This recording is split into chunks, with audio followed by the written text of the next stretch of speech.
3 choses que vous devez savoir sur une personne passive-agressive.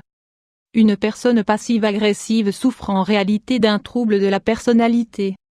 Ses principales caractéristiques comportementales sont une obstination continue, une manière de réagir provocatrice face aux demandes des autres et une attitude négative, voire totalement défaitiste, face aux événements de la vie.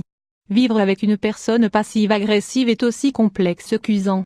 Comme c'est toujours le cas avec les troubles de la personnalité, certaines personnes remplissent certains critères, quand d'autres les accumulent tous.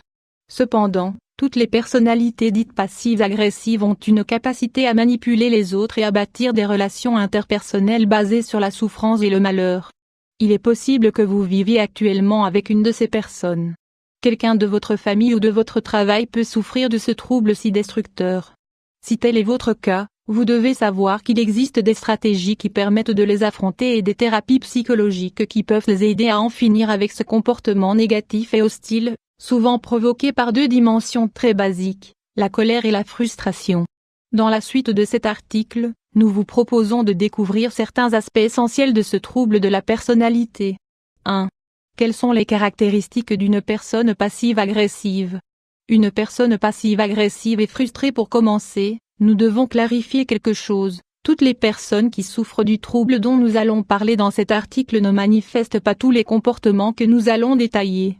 Cependant, une personne passive-agressive se distingue par sa capacité à faire preuve d'une hostilité de tous les instants, bien souvent dissimulée derrière des atouts reluisants. Pour être plus précis, elles sont capables de faire du mal aux autres de manière consciente, tout en déguisant leur comportement nocif en tendresse, alors qu'en réalité elles cherchent à humilier, contrôler ou ridiculiser les autres. Voici les caractéristiques basiques des personnes passives-agressives. Elles aiment critiquer les autres. Aucune réalité, aucun être humain et aucune situation ne peuvent échapper à une bonne critique de leur point de vue. Lorsque nous parvenons à bien les connaître, nous découvrons qu'elles se montrent souvent désagréables et irritées par quelque chose.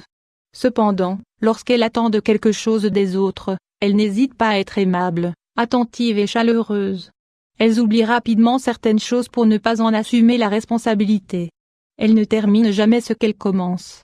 Elles sont cyniques.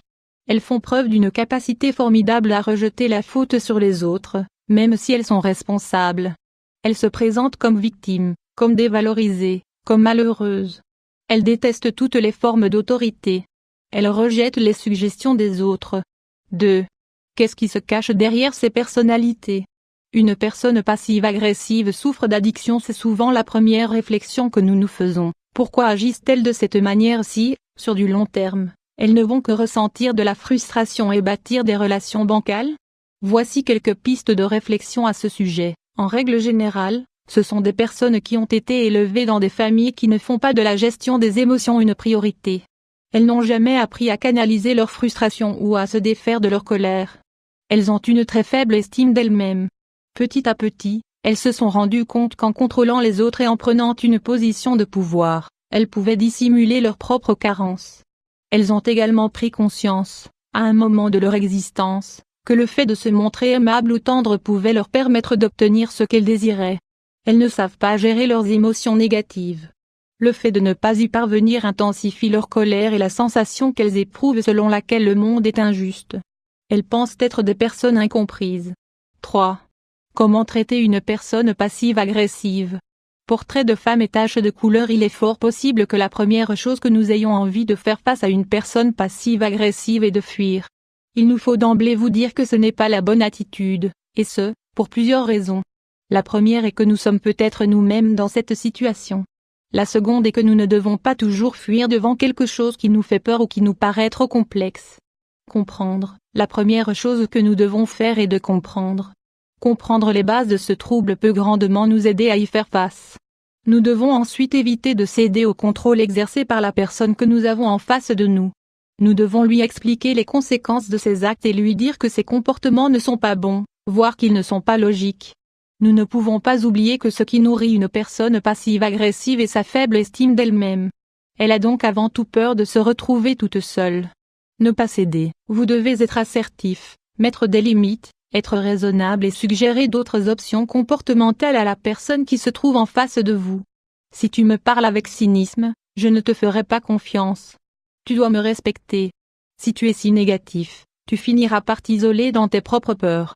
Au lieu de toujours te focaliser sur mes défauts et de me critiquer, tu devrais essayer de voir les bons côtés de ma personnalité. Proposer l'aide d'un professionnel. Une personne passive-agressive souffre à cause d'un sentiment d'infériorité, d'une gestion immature de ses émotions et d'une très faible estime d'elle-même. Personne ne peut être socialement ou émotionnellement équilibré avec de telles carences, de telles limites. Voilà pourquoi vous devez lui conseiller de demander l'aide d'un professionnel. Une thérapie cognitivo-comportementale peut lui être d'une grande aide. Il est nécessaire de garder à l'esprit qu'une personne passive-agressive n'est pas malade, mais qu'elle porte une armure antipathique et qu'elle se conduit de manière manipulatrice. C'est avant tout une personne fragile qui a besoin d'être aidée.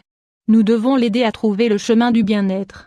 Ceci peut notamment passer par une thérapie, qui pourrait changer sa vie du tout au tout et lui rendre son bonheur.